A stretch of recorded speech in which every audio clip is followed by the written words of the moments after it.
On March 24, 2026, NASA announced that it would pause the Lunar Gateway in its current form and shift the Artemis program towards surface infrastructure.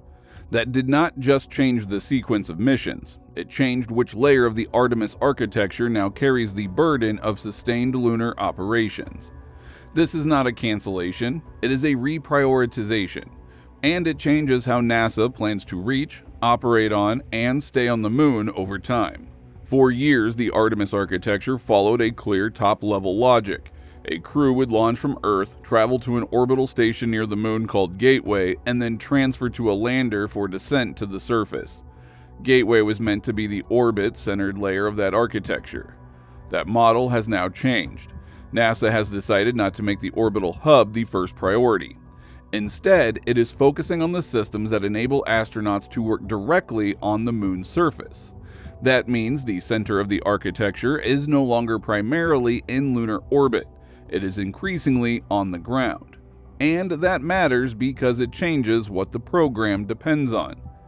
In a gateway-centered model, NASA would have preserved an additional operational layer in lunar space before making the surface the main driver of the campaign.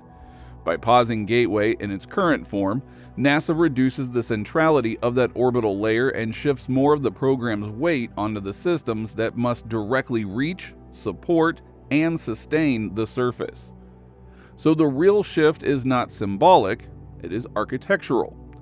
NASA's March 2026 update outlines a phased approach aimed not just at landing once, but at building the elements required for sustained presence.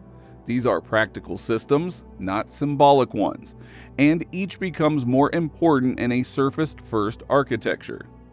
The first is power.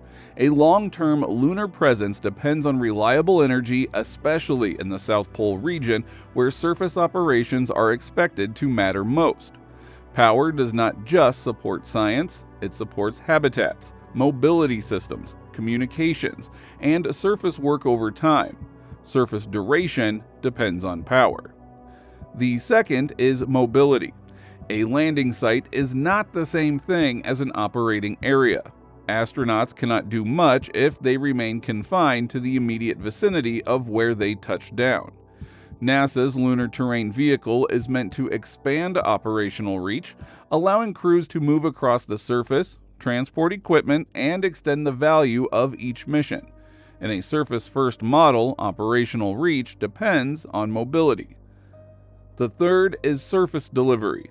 Once the architecture is organized around the ground rather than an orbital node, cargo flow becomes central. Equipment, supplies, and infrastructure components have to arrive before or alongside the crews that depend on them. That makes delivery cadence more than a support function. It becomes part of the architecture itself. Surface continuity depends on cargo arriving in the right sequence and on time.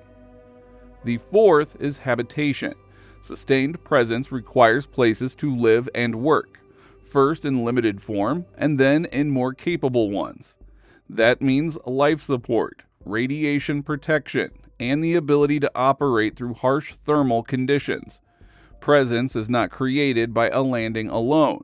It depends on whether crews can remain on the surface long enough for operations to become cumulative rather than episodic.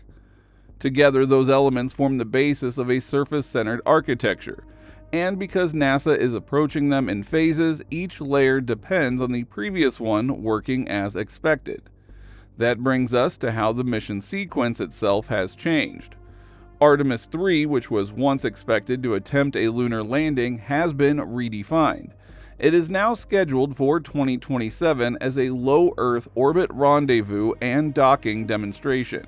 The purpose is to demonstrate that the crew vehicle, commercial landers, and supporting systems can integrate and operate as one architecture. That matters because NASA is no longer asking Artemis III to directly prove the landing layer, it is asking the mission to validate the interaction layer first. The first crewed landing in the revised sequence is now planned for Artemis IV in 2028. That should be understood as the first crewed landing of the revised campaign, not as the start of a mature lunar base operating model. NASA's March 2026 language places the broader phased base effort beyond that first landing sequence.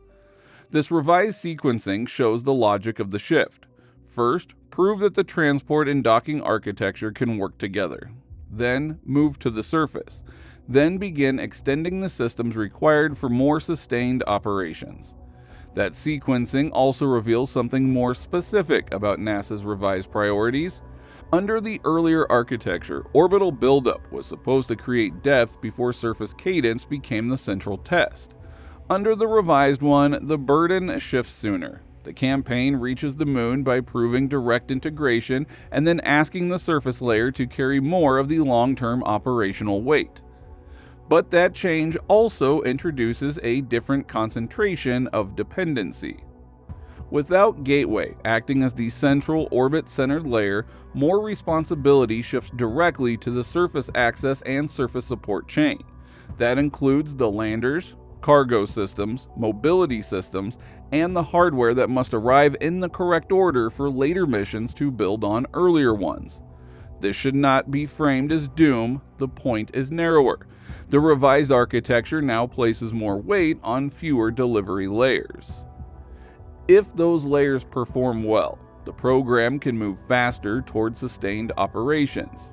If they do not, the consequences are more immediate because there is less architectural depth between Earth departure and surface execution. This is where Cadence becomes the real test. NASA's goal is to move from occasional visits to more frequent operations, and over time toward sustained presence. In this architecture, cadence is not just a sign of progress. It is the condition that determines whether the surface-first model can actually hold together. Cadence means regular deliveries, reliable launches, and systems that can be reused, replenished, or replaced without long breaks between missions. If that cadence materializes, infrastructure can accumulate, surface operations can become more routine, and presence can begin to stabilize over time. If it does not, the weakness is not just a delay. The weakness is structural.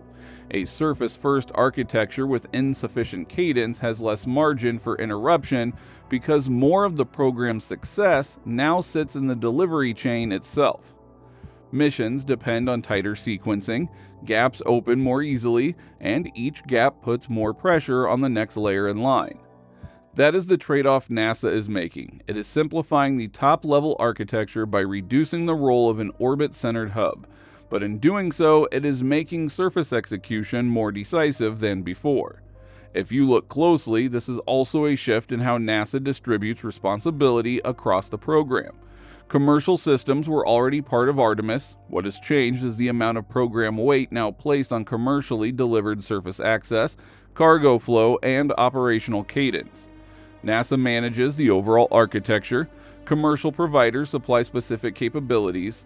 That does not remove complexity, but it does shift where the complexity lies, and it increases the importance of those providers delivering in the sequence and at the tempo the revised architecture now requires. And if you value space analysis built around how these architectures actually work, not just how they are announced, subscribe to SpaceWatch. This also explains why the Gateway pause matters. Gateway is not being framed here as total abolition. Elements may still be repurposed and international partner commitments remain part of the broader program. But Gateway is no longer the central driver of Artemis in the way that earlier architectural logic implied. The surface is. And that brings us back to the core shift. NASA has chosen to secure the ground first. Power systems, mobility, delivery, and habitation are no longer supporting features behind an orbit-first architecture. They are the primary operational layer. So the question is not whether the revised architecture is capable of working in principle. The question is whether it can generate enough surface cadence to replace the operational depth that an orbital layer was once meant to provide. If commercial surface cadence does not fully materialize by 2028, will NASA's surface-first strategy look like a necessary simplification of the architecture or a loss of operational depth?